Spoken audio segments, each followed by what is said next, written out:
Hello guys, welcome back on YouTube channel. Today we will speak about Pavel Durov and we will speak also about freedom of expression and the freedom, like basic right, because being in crypto we aid to realize financial freedom, but freedom of expression is also very important. And from our point of view, Pavel Durov is one of the individual who fight for the freedom of expression.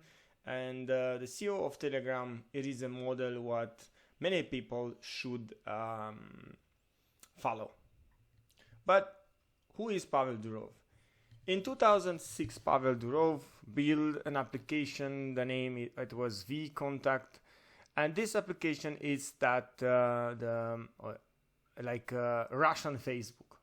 Let's say so, Russian Facebook. But after a couple of years, the Russian government put pressure on Durov to give the information of the opposition party who organized using this application, vContact, and because Durov do not accept that, he have really a lot of problem, and in the finally he decided to leave Russia because, like he say, he will prefer to be free. Opposite of the truth. So you decided to sell the company, resign as CEO, and leave your country. Yes, that's what I did. It was a bit painful because obviously my first company was my baby. I created myself. There was a lot of creativity, time and effort invested in that platform. But at the same time, I understood that I would rather be free. I would want to take orders from anyone. And I left behind probably a comfortable life. But for me, it was never about, becoming rich. For me, everything in my life was about becoming free. Yes. And to the extent it is possible, my mission in life was to allow other people to also become free, in a sense. And using the platforms that we created, or I created, my hope was that they could express their freedoms. This is the mission of Telegram, and it was also, in part, the mission of my previous company, VK. We wanted to pause this interview just for a minute to point something out. When the Russian government asked Pavel Durov to use his social media company to censor its political opponents, he refused. He said he would rather resign and leave the country where he was born than participate in something like that. Such was his commitment to free speech.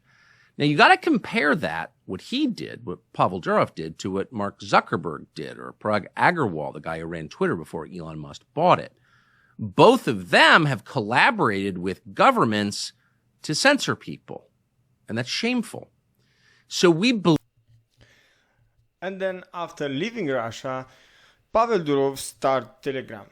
Of course, he was moving to a different country, and before to go to Dubai, he was actually trying also different country like French, Germany, and also USA, where in USA he have a very, let's say so, unpleasant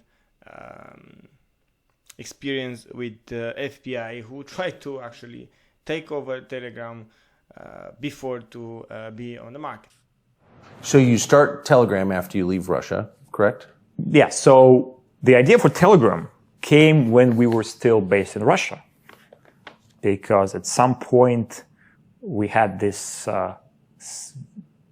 very stressful situation where armed policemen would come to my house, try to break in, because I refused to take down these opposition groups that I mentioned earlier. And I realized there is no secure means of communication. I realized I want to tell my brother what's going on, to coordinate whatever we want to do. And every tool to communicate I could use was not really secure, not encrypted. It was not safe to use them. So I thought, it could be a good idea to actually come up with a decently encrypted messaging app. And my brother, being the genius that he is, he was able to create this encryption standard that we're using up until this day with minor changes. But the idea your came brother wrote the encryption? Yes. Well, my brother had like 2 PhDs in maths, super smart. He could, he's an expert in cryptography. He designed the basic principles of the Telegram's encryption. I was more on the user interface side, the way how the app works, the features, etc. He was responsible for the encryption side. So where did you go when you left Russia? We tried several places. We first went to Berlin. We tried to set up a company in Berlin. We then tried London, Singapore, San Francisco, you name it. We've been everywhere. And why didn't you stay in any of those places? Oh, because the bureaucratic hurdles were just too difficult to overcome.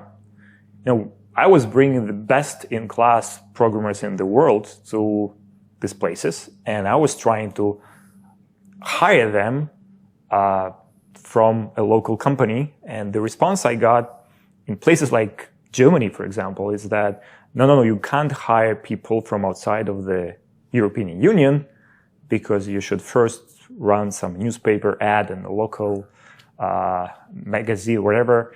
And then if for 6 months nobody responds from the engineers that are available inside the European Union and Germany, then you're allowed kind of to hire outsiders. And I thought it was a crazy idea because... Why didn't you just say they were illiterate refugees? Well, because we didn't consider ourselves refugees. We were, very successful people. We could have gone anywhere. I know, but if you told them you were illiterate refugees, they would let you stay. Yeah. So you go from Germany to Singapore to London to San Francisco. What happened in San Francisco? In San Francisco, we really thought that would be the place for us to be in because all the tech companies are there or around San Francisco. And there were 2 things that happened that made us think twice. Well, one thing is pretty obvious. I was in San Francisco. I got attacked on the street after visiting, I think it was Jack Dorsey in Twitter, in the Twitter's office. And I was walking back at 8 p.m. To my hotel, and I got attacked in the street. This is the only country where I got attacked in the street. What happened? Just 3 big guys tried to grab my phone from my hands. I was tweeting about the fact that I just met the founder of Twitter. That seemed like a right idea for me back then to do. And I got attacked. I didn't want to let them have my phone. They probably didn't expect resistance. So I snatched my phone back. There was a short fight with the guys. There was a little bit blood involved. But I managed to run away and decided I should probably stay. They probably don't mug a lot of Russians. They might have been surprised. Well, they were much taller than me, I must bet. admit. And there were 3 of them. But I think I put up a good fight. Were you surprised that this happened in San Francisco? Completely. Yeah. It was a shock to me because I traveled a lot. That was the first place I got attacked. And I thought, all right, maybe we shouldn't look at San Francisco. Maybe there are other places in America where you don't get attacked? Yeah, exactly. But there's this second part, which was probably more alarming there in the U.S. We got too much attention from the FBI, the security agencies, wherever we came to the U.S. So to give you an example, last time I was in the U.S., I brought an engineer that is working for Telegram, and there was an attempt to secretly hire my engineer behind my back by cybersecurity officers or agents, wherever they are called. The U.S. government should hire your engineer? That's my understanding. That's what he told me. To write code for them or to break into Telegram? They were curious to learn which open source libraries are integrated to the Telegram's app, on the client side, and they were trying to persuade him to use certain open source tools that he would then integrate into the Telegram's code that, in my understanding, would serve as backdoors. Would allow the U.S. government to spy on people who use Telegram. The U.S. government, or maybe any other government, because a backdoor is a backdoor regardless of who is using it. That's right. And like you see, guys, that Pavel Durov have a, let's say so, that's a little bit bad experience with the West, and in the finally he decided to move into Dubai, where he became also a citizen of UAE, and he ruled Telegram from there.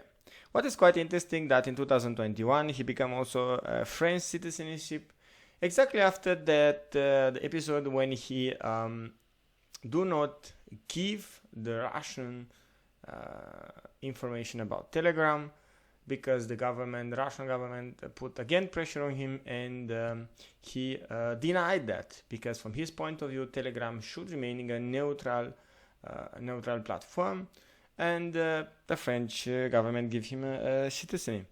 And now when the West ask Telegram the same things what the Russia ask, and the Telegram refused that, Pavel Durov, remaining the same person, defend the freedom of speech, they try to arrest him. But the question is why he should travel in the French when he know that he can have problem. The funny part is that Pavel Durov declared that Emmanuel Macron, the president of the French, invite him for a discussion about a possibility to move Telegram like central, to move the platform in French. But it seemed that it was like a trap from many point of view. And now, even if he is released, he is under the control of the police. He cannot leave the country. Now, or Russia, or Yes. even the U.S. So You don't go to the U.S.